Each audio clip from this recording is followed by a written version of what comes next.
So finally, week 1 is here, and the Raiders are set to take on the Patriots. Both teams dropped their first injury reports, and for the Raiders, it's exactly what you want to see heading into a road game this big. The Patriots report, that one tells a different story, and when I dug into it, there are some clear signs the Raiders could have an edge right out of the gate. I'm going to break all of that down in detail, and I'll give you my full analysis of what these reports really mean. Plus, we've got some key pressers from Pete Carroll, Geno Smith, and Jakobi Meyers to go over. There's a lot going on inside Raiders camp right now, so let's dive in and make sense of it all. What's up, Raiders fans? Welcome to the NFL Playbook Raiders. If you're new here, don't forget to hit that subscribe button. This channel is all about breaking down everything you need to know about the Raiders. Okay, so let's start with the Raiders' first official injury report of the season. Honestly, it's about as good as you can hope for heading into week 1.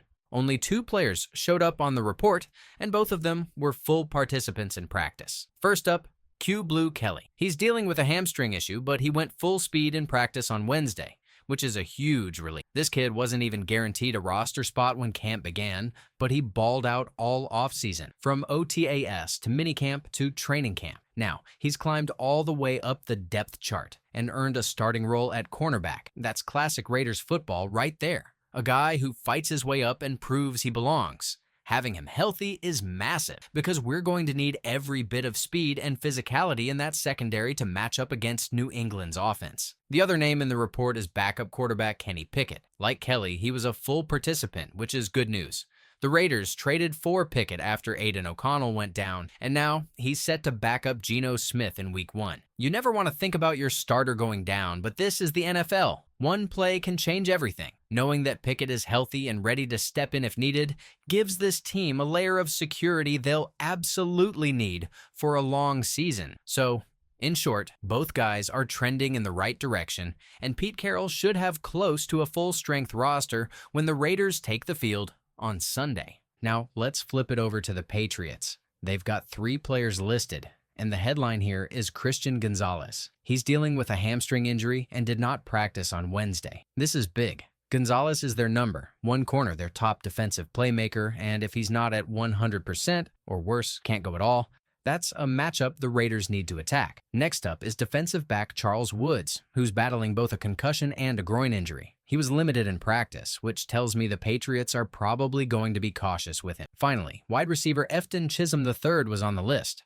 but he was a full participant. So, while Chisholm should be good to go, the Patriots secondary could be coming into this game banged up, and that matters when you've got guys like Thornton Jr., Tre Tucker, and, of course, Jakobi Meyers ready to stretch the field. And speaking of Meyers, we have to dive into what's been one of the biggest storylines this entire offseason. Jakobi Meyers came out this week and said point blank that he believes he's played well enough to earn a contract extension.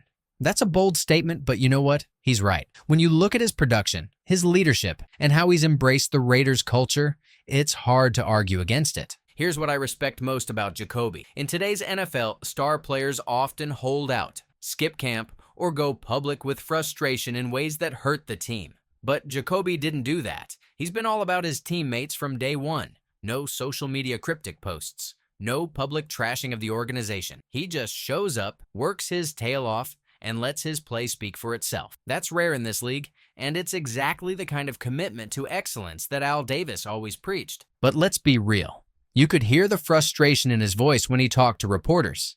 He said, "I ain't tripping." And while that sounds laid back, you know deep down he's not happy about the lack of movement. He made it clear he loves being a Raider, but he also has a family to take care of, and I will never fault a man for wanting to secure his future. This game is brutal, careers are short, and players have to maximize their window while they can. Then came the twist. Meyers revealed that on August 25th, he actually requested a trade. The team flat out said no. He even laughed about it when telling the story, saying it was like when you ask your dad for something as a kid and he just says no. No explanation, no back and forth, just no. That tells me this wasn't about him wanting to leave. It was a move to get the front office to take his values seriously. And honestly, I don't blame him. Pete Carroll also spoke today, and you could feel the edge in his voice. He called this a buckle your chin strap kind of game. Translation: this is going to be a war in the trenches. The Patriots want to run the ball. The Raiders want to establish their identity. Whoever lands the first punch and sets the tone physically is going to control this matchup. Carroll confirmed that Kyu Blu Kelly will start opposite Eric Stokes at corner, with Darian Porter backing him up. Expect plenty of mixing and matching in that secondary, especially with the Patriots' offensive scheme designed to confuse defenses. For Kelly, this is a dream come true.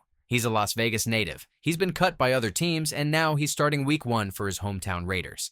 It's the kind of underdog story that defines football, but let's not sugarcoat it. He's going to get tested. The Patriots know he's inexperienced, and they will target him. This is where Eric Stokes' leadership and Patrick Graham's defensive schemes become critical. Carroll also got personal when talking about facing the Patriots. Remember, he was once their head coach. That stint didn't go well, and you know he hasn't forgotten it. This game is more than just a season opener for him.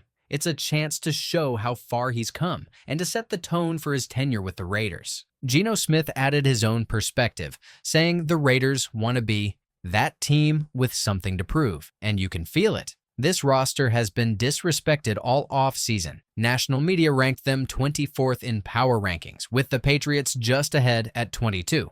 That's a chip on the shoulder if I've ever seen one. Geno also hyped up Dont'e Thornton, who's stepping into a featured role in this offense. Thornton is going to be on the field a ton, and fans are about to see why the coaches are so high on him. Tre Tucker will handle kick and punt return duties, giving the Raiders another explosive weapon and a chance to flip field position in big moments. Ashton Jeanty also spoke today and took a moment to praise veteran running back Raheem Mostert. Jeanty's a humble, hard-working guy, and he talked about how Mostert has been mentoring him on how to take care of his mind and body throughout the grind of a long NFL season. That kind of veteran leadership is invaluable. It's not just about X's and O's. It's about creating a culture where young players learn the habits that lead to long careers. Now, back to the Patriots. If Christian Gonzalez plays, there's no way he's at 100%.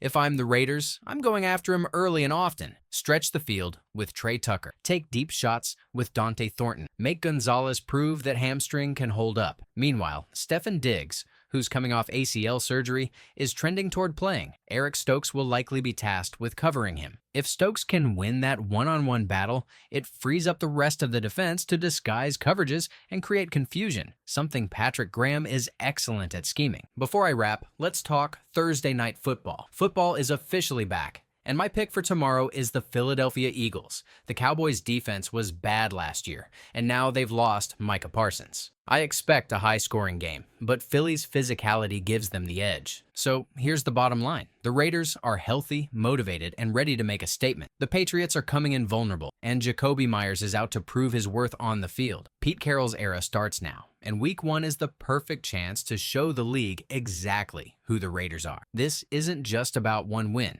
It's about setting the tone for the entire season.